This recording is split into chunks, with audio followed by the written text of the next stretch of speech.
Qualche settimana fa ho pubblicato un video sul mio canale dove ti mostravo che mi erano arrivati 2 microfoni della T-Bone e avevo fatto l'unboxing dello scatolone gigante. Ecco, adesso voglio fare l'unboxing di uno dei 2 microfoni. E nello specifico, eccolo qua, il T-Bone RB770, un microfono molto particolare. Ora ti dico anche perché.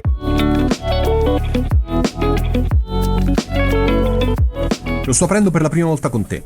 Ovviamente questo microfono mi è stato inviato dalla T-Bone, però la T-Bone non ha chiesto nulla in cambio, se non fare un video nel quale io sono libero di dire quello che voglio.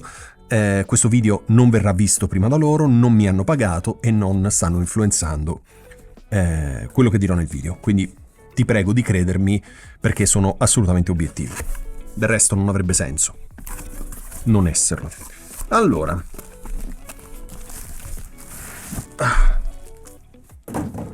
ok,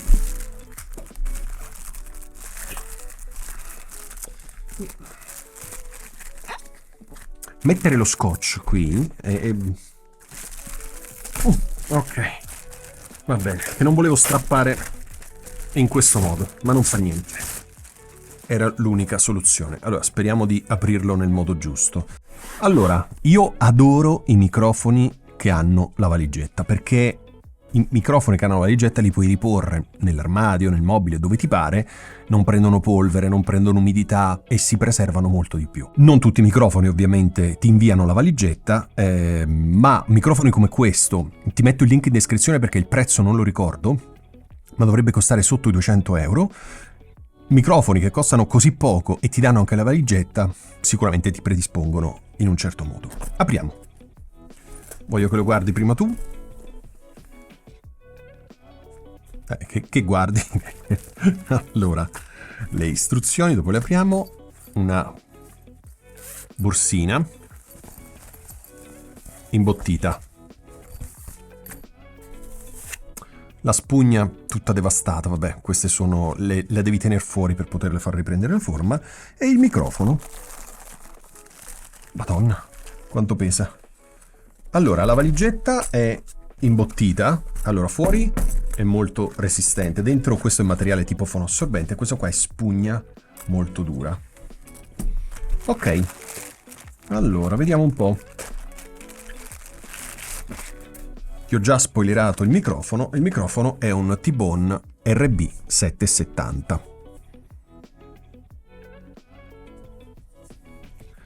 Allora, anche questo è un microfono pesantissimo.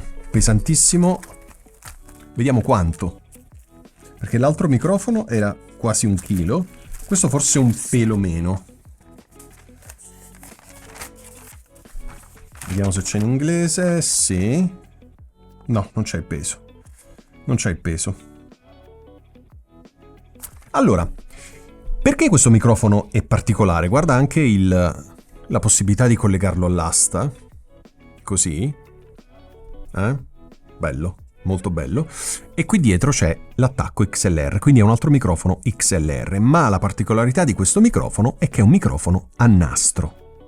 Ribbon mic. A nastro, che vuol dire che è un microfono a nastro, che ora non voglio farti tutta la storia dei microfoni a nastro, ma sono microfoni molto delicati, ma dal suono molto vintage, quindi molto molto caldo. La particolarità di questi microfoni, allora, microfoni a nastro ce ne sono di tanti tipi. All'inizio avevano un trasformatore a parte, quindi avevano tipo una scatoletta come questa che li doveva alimentare, quindi era complicato. Questi che sono microfoni a nastro moderni hanno semplicemente la 48 volt, quindi lo attacchi alla 48 volt e va, senza nessun tipo di problema. Questo qui, essendo un microfono a nastro, ha un pattern polare a figura 8. Ok, stavo controllando se per caso avessi detto una sciocchezza. Figura 8 che significa che è attivo davanti, ma è attivo anche dietro. Questo pone delle problematiche circa l'utilizzo di questi microfoni. Perché? Perché ti ricordi, su questo canale abbiamo detto miliardi di volte, ti ho detto miliardi di volte, che una delle cose più importanti nello studio, ancora prima di comprare il microfono, ancora prima di comprare la scheda audio, la strumentazione più figa del pianeta, devi trattare acusticamente la stanza. Ok, che cosa succede? Che questo microfono qui Non avendo switch, quindi come vedi non ha filtri passalto, pattern polari, non ha niente, lo attacchi e funziona. Essendo attivo contemporaneamente sia davanti che dietro, immagina che io lo tengo qui, ok? Fai finta che sto parlando in questo microfono, in realtà sto parlando in quello. Se io parlo qui adesso, questa parte qui è comunque attiva, quindi prende anche ciò che viene di qua. E tu mi puoi dire, Ale, ma tu stai parlando da qua, qui non prende niente. E no, quello è il problema, perché davanti a me c'è la macchina fotografica, c'è un monitor, non audio, proprio uno schermo, ecco, nel quale mi sto guardando. Ci sono altre cose, per cui sicuramente la mia voce, che va in tutte le direzioni, non va solo avanti, va anche in alto, di lato, da quest'altro lato, in basso, oltre che dritto, colpisce la lente della macchina fotografica, colpisce lo schermo del monitor e torna indietro. Quindi inevitabilmente si avranno dei ritorni del riverbero dentro il microfono. Questo microfono, bellissimo, sicuramente suonerà benissimo, lo proveremo, faremo un test tra un paio di settimane più o meno, il tempo che, siccome l'ho aperto insieme a te, il tempo che lo testo e ti faccio il video. Sicuramente questo microfono deve essere per forza usato in un ambiente acusticamente trattato. E nel mio studio di là, nel boot, che era un bagno una volta, c'è anche un monitor perché io guardo il testo, guardo le cose, faccio editing, eccetera, eccetera. Quindi anche lì proverò a testare questo microfono mettendo, se ce l'ho, questo, ti faccio vedere, uno di questi pannelli, guarda quanto è doppio, ok? Uno di questi pannelli sullo schermo che c'ho di là, sullo schermo del computer. In questo modo cercherò di risolvere il problema del ritorno nel microfono, quindi questo è fondamentale da farlo. Quindi questo microfono, che secondo me, a parte essere bellissimo, anche esteticamente, cioè io questo lo terrei su una mensola, così, e lo guarderei. Ci metterei una lampadina dentro, talmente che è bello. Ed è molto pesante, non c'è scritto quanto pesa, ma io penso che siamo poco sotto il chilo. Quindi anche in questo caso ti serve un'asta che riesce a reggere questo peso. Non tutte le aste, sicuramente quelle super economiche non ce la fanno, cioè lo metti e boom, cade e rischi di rovinare il microfono perché, come ti dicevo, i microfoni a nastro sono abbastanza delicati. Quindi ti serve un'asta importante, un'asta pesante, ok? Come quella della Rode, come quella della Blue, ce ne sono tante altre. Queste, diciamo, che ti ho detto sono tra le professionali le più economiche, poi ce ne sono altre che costano veramente qualsiasi cifra, però se hai un microfono importante, un microfono a cui ci tieni, non puoi mettergli un'asta da pochi euro che appena lo metti cade e distrugge tutto. Ok, però sono fiducioso sulle mie perché se questi microfoni pesano intorno al chilo, io prima avevo il PodMic che comunque era molto pesante, pesava anche lì poco sotto al chilo, quindi sicuramente reggeranno questo microfono. E la spugna niente, ancora deve ancora riprendere la forma perché vedi è tutta deformata perché stava nella confezione, però insomma sicuramente. Ma c'entra questa spugna? Faccio un po' fatica a immaginare che questa spugna possa. No, ci va. Beh, del resto è fatta apposta, quindi. Si rovina un po' l'estetica del microfono, Si rovina un po' l'estetica del microfono. Sembra uno di quei microfoni messo così, no? Che cosa ti ricorda? L'SM 7B, eccetera, eccetera. Ma non è assolutamente così perché qui non c'è niente, ok? Non puoi parlare qui, se no fai lo stesso errore dello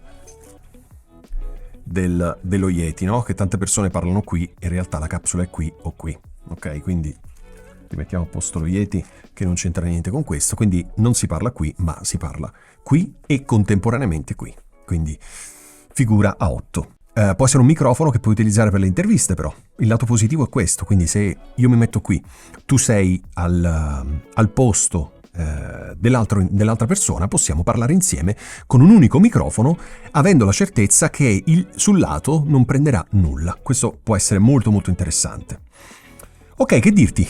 Io penso di averti raccontato un po' di cose su questo microfono, anche perché è la prima volta che lo vedo, lo sto guardando adesso insieme a te, e l'impressione è veramente di un microfono importante, non solo per il peso, ma anche proprio per il materiale, per, non so, la costruzione.